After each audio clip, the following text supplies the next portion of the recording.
Hi, Raymond. Thank you very much for joining us in this session. We would love to learn more about you, learn more about your experiences and how to go about stuttering as a whole. So, first off, can you let us know you more? Tell us anything random. Let us get to know Raymond. Sure. I am a developer advocate. I've been working in tech for 30 years, way too long. And for most of that, I have been in either DevRel or DevRel adjacent type things that involves a lot of speaking, a lot of writing, a lot of public facing type things. Um, yeah, 8 kids, 6 cats, 1 dog, live in incredibly hot Louisiana. And yeah, that's that's me in a nutshell. Thanks for letting us know more about you. And we would also like you to share about your experience navigating the tech industry as someone with a speech impediment. Yeah, I am pretty sure I didn't have any issues with speech when I was younger, because I think I would remember it. I was an overweight, nerdy kid, and I remember being teased. And so, if I was teased for my speech, I'm pretty sure I would remember that as well. Um, I remember in college, actually, was when I first began to notice, and I stopped talking as much. And it was only in cases where like people were all looking at me. So like being in a class and like answering a teacher's question or asking a question, I like cut back on that a lot because like all of a sudden I had a stammer. Typically in casual conversation, it was never an issue. Uh, so in my professional life, I began to quickly realize what caused issues, like what sounds caused issues, and the words in our industry that were related to that. I apologize. My cat is trying very much to get on camera. So Google, for example, is really hard to say. Database, and you could probably see that pause there. But yeah, so I learned like, the words that would typically come up in a tech-based conversation or presentation. I learned what those were, and so I learned to avoid them quite often. For Google, for example, I would often call them the little search company in California, which comes off as a playful little joke on a mega corporation, but was entirely my way of dealing with it. Um, the other thing I noticed quite early as well is that on telephone calls, my stammer got incredibly bad. Like, I apologize. Sorry? Um, and I wasn't sure why. I think maybe because I couldn't see the person.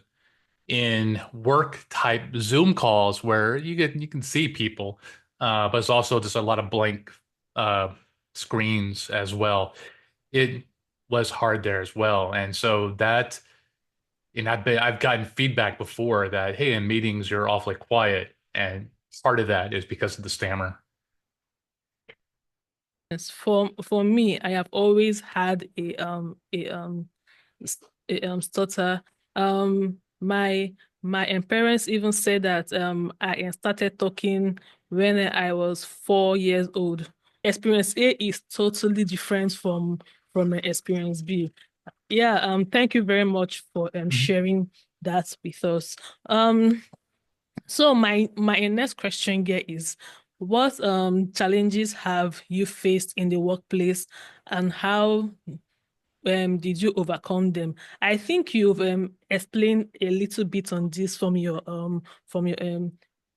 previous comments, but like can you talk more about it? Yeah, I don't think I've overcome it. Um, On stage, it's avoidance. It's again like knowing, like I have a very clear idea of what is going to cause a stammer for me. G, d, l, r, maybe. Um, and when you have a lot of years experience like working around it, that makes it easier. Um, I also have the privilege, like if I'm being asked a question, I have the privilege of being able to, do the, oh, let me think about that. And 90% of the time, it's literally like me setting up the mental steps to say the word. It's like I'm centering myself in order to actually say what I need to say. I have not overcome it in terms of like meetings, like a work type team meeting. I will just be quiet. I also, I think part of that too is that I don't like interruptions. And Yeah. even like really nice people, it's just like four or five or six, and they all like jamming, and kind of talking. There's going to be a lot of interrupting, not in a rude way, but just in kind of an excited way. But I kind of shut down. Um, I find it much harder to do the interruption in that case. I think basically like any type of mild nervousness about speaking up just amplifies it 10 times. And I've not been able to overcome it in that particular situation. I would say from my own end, I have embraced mine. So just just and like you said, I have not overcome it, but like I have seen a constant change. So I just basically speak. Anyhow it Mhm. comes out, fine. If it comes out um um like any way it comes out, I am okay with that. I am practice open stuttering, and then it has listen really reduce the stress I feel trying to have a perfect speech, because for me to be thinking about different words, different sounds, different it is just too taxing for me, and most times my sentences will not even make sense the way I want it to. So I just any word that wants to, I just flow with it. Yeah. That yeah, that's my experience. But yeah, thank you for sharing that with us also. Um, okay, so my next question here. So it is just going to be like a question answer session. So I am still in the learning process to understand the flow and all. Yeah. So um so my next question here is, have you encountered bias during hiring or career growth, and how did you handle it? I I don't think I have encountered bias in that regards, not that I know of, because I've hit it. Have I not answered like a hiring, like I'm in the middle of interviews now. Have I not answered as intelligently as I would like? Maybe. I don't know if that's cost me a job yet, but I've been pretty lucky in that regards. Also, admittedly, being a white man, I don't have other things stacked up against me as well. So I've been, again, very privileged in that regard as well. And I try my best to recognize that. Um, yeah, I literally, sorry, cat's going crazy. I literally just had a interview, and it only came up one time where I knew I was going to stammer, and I played it off as me going slower. So I was able to hide it, again, lucky. And this particular interview was like, one-on-one Zoom, which was easier. Last week, I had a talk with a recruiter that was on the telephone, and I was terrified.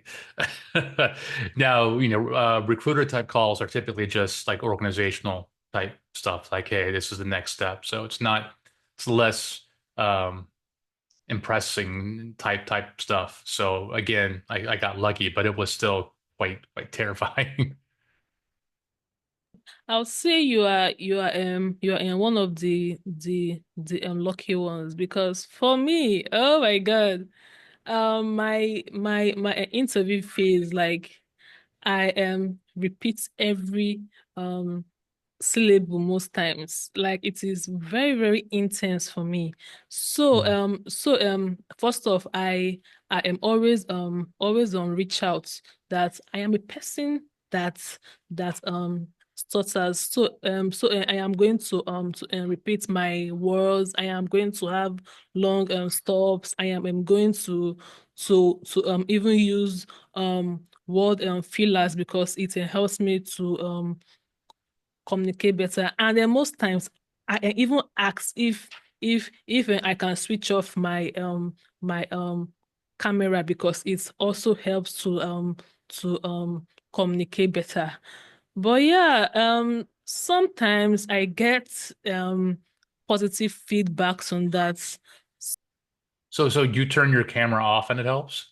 Yeah, sometimes I ask them that I would love to turn off my camera after the this initial greeting because I have noticed that it helps me to relax better and then communicate better. That's because we're like complete opposites on that. Like as soon as I don't see a face, it gets way, way, way harder for me. Oh, That's interesting. Yeah, that's why I wow. struggle on telephone calls. Also, like who does telephone calls in 2025? But uh, as soon as I can't see anybody, and like I had to call a business last week or something, and I forget why I was calling them. I think it was just the hours. But like before I called, I thought about what I was going to say to make sure that it wasn't going to be an issue.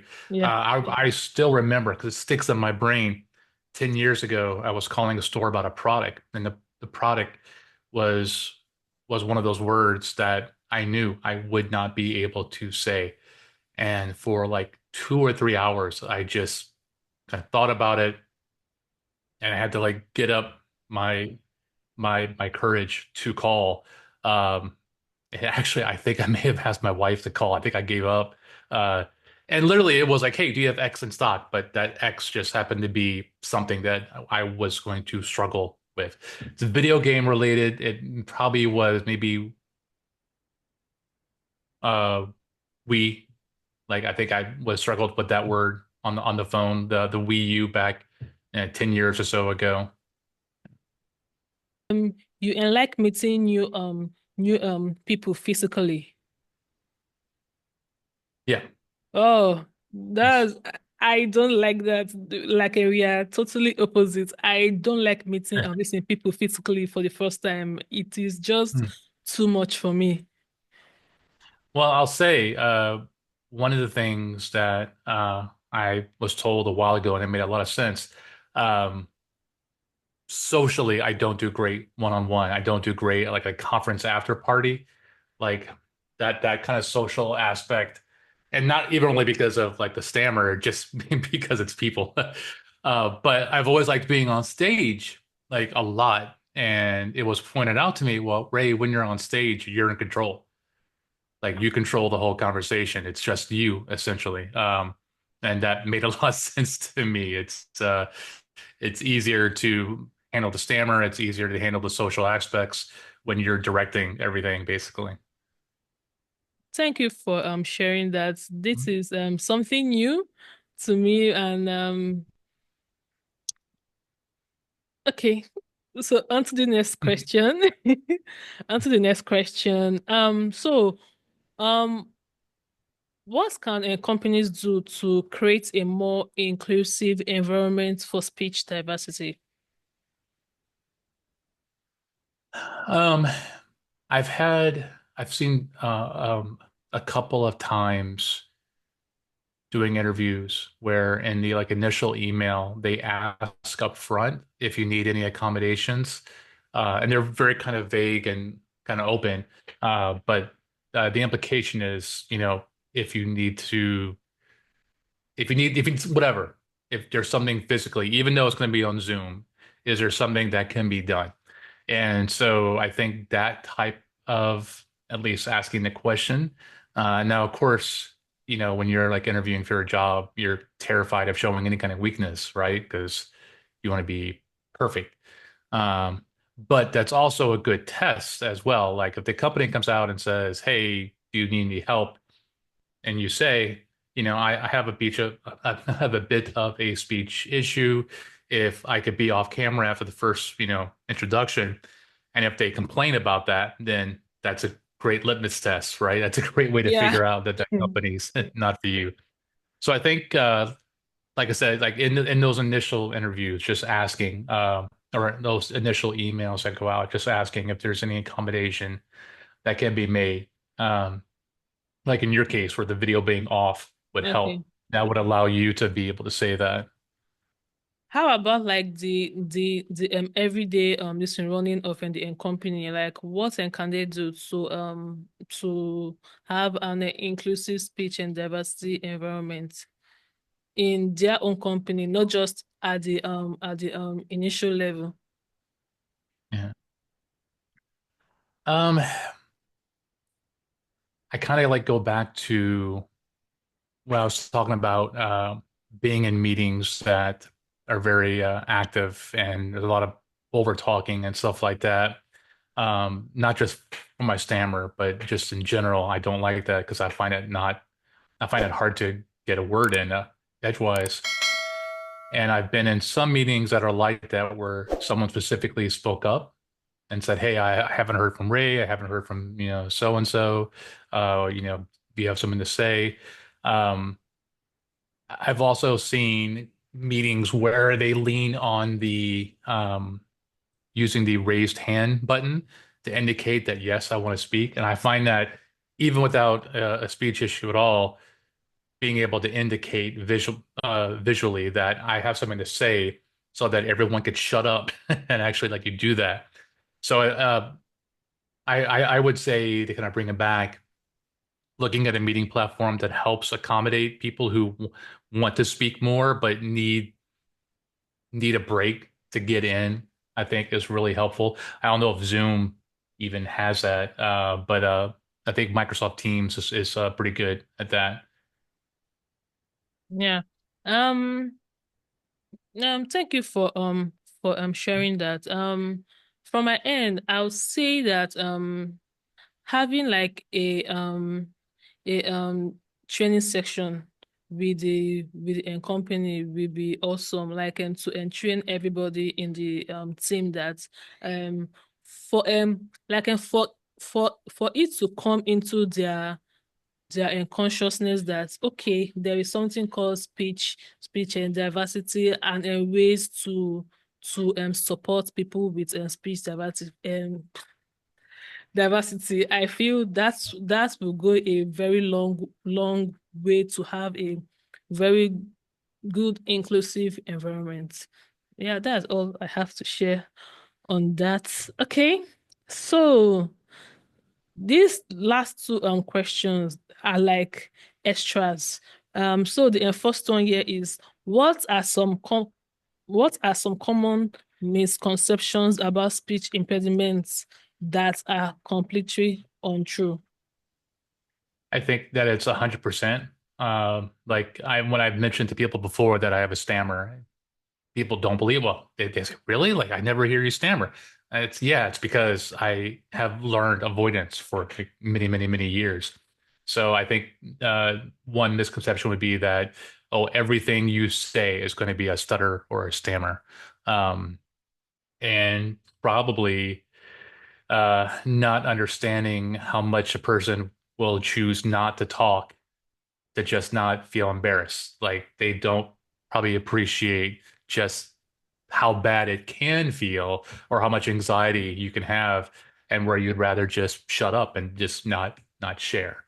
And I think if people were more aware of that, they would reach out more, say, hey, let's all shut up for a minute and let her talk for a second. They would reach out more in that regards, if that makes sense. Thank you for that. Mhm.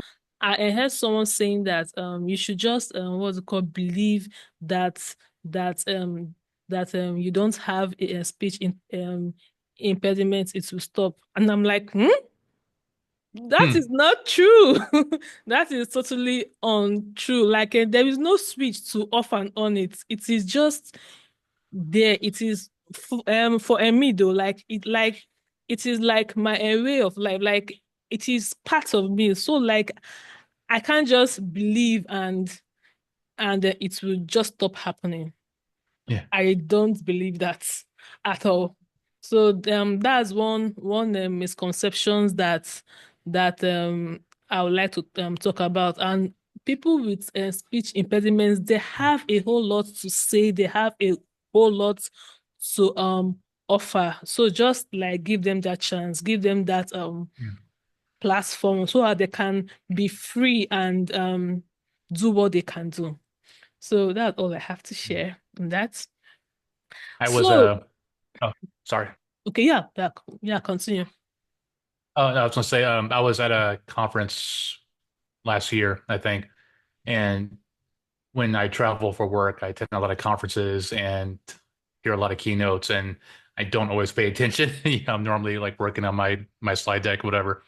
And there was a keynote that was really good, and the speaker, she had a strong stutter, and it didn't even occur to me that I can't remember the last time I heard somebody with a stutter doing a keynote, and it was nice, and wish I could remember which conference it was because credit to them for this was not something that she could have hidden. Like it would have been very obvious from the beginning.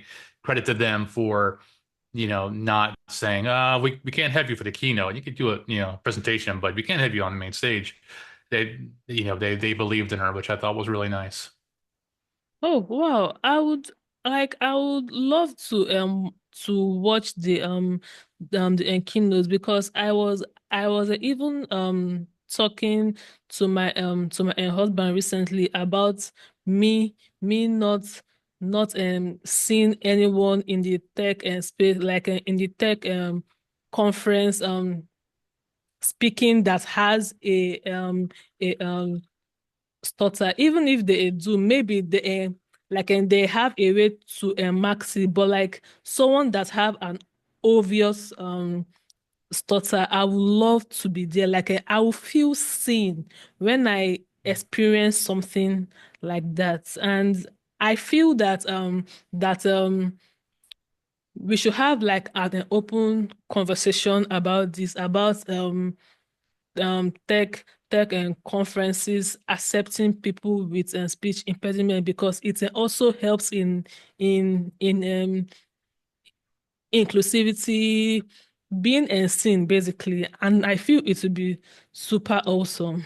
Yeah, thanks for sharing that. And if there was a chance you can find the listening recording or a link or something, I would love to watch it because sincerely I have not seen. Yeah, I keep track on my website where I'm speaking. I will later today. I'll take a look and see if I can find out. I remember this particular conference had like three keynotes, so there was three speakers. So that may make it a little easier to find. Yeah, thank you very much. Thank you very much. So so the last question I have here is, what's your take about speech impediments being added to the list of disabilities list based on the description of disability? We should also take into consideration people who stutter severely.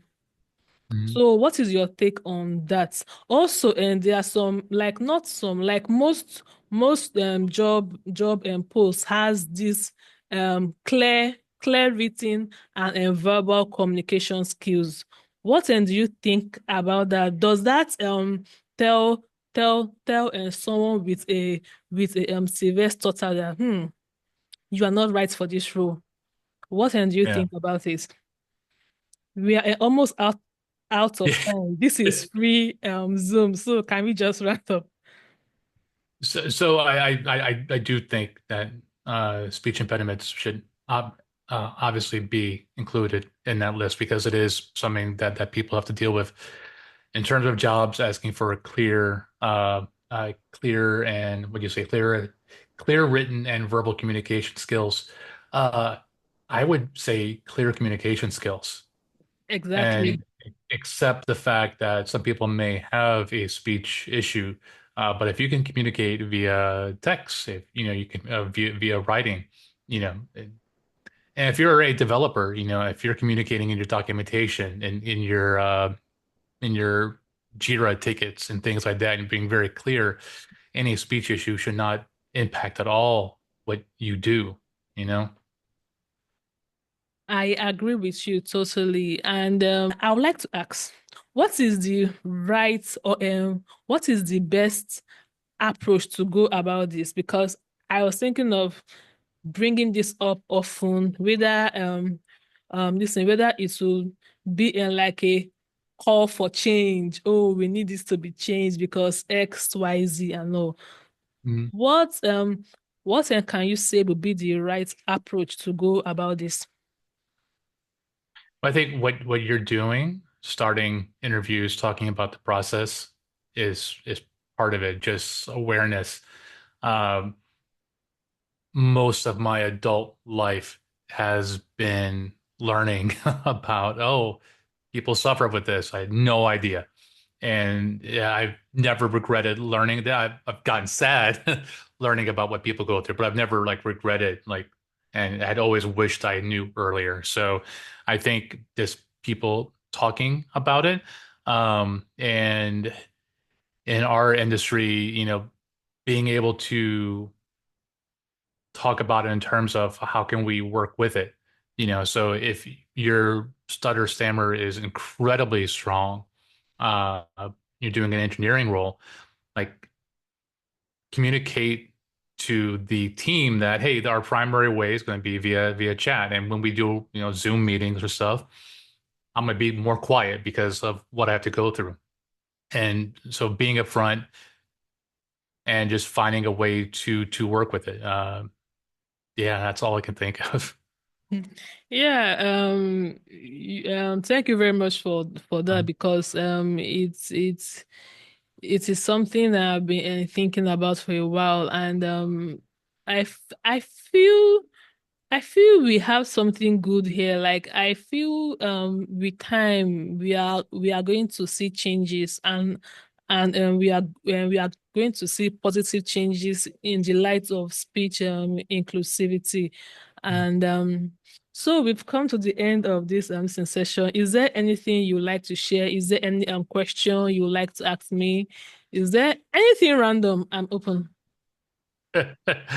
No, just like I told you when you first brought this up, I think this is an incredible idea. I thank you for doing it. It's not something that I have myself talked about it publicly because it's so easy for me to avoid. So I'm very happy that to see you starting this conversation and anything that makes it easier for more people to join our field. Like I got into coding because it made me happy. It brought joy for me to write little programs, stuff like that. And any aspect that brings more people in and gets more people excited about it, I think is positive, and I want to see more of that. So thank you. That's how I want to end is just saying thank you very much for starting this. Yeah, thank you too for lending your voice and coming to this session because like I said, you are the star of this story and listen, without you, this particular session would not have held. And thank you very much for coming Mhm. for making yourself available and also what's the right word? I don't know. But yeah, thank you very much. You're welcome. Thank you very much for listening. We love you. Thank you very much. Please support us by liking, subscribing, sharing, and also click on the notification button. Thank you very much. Bye.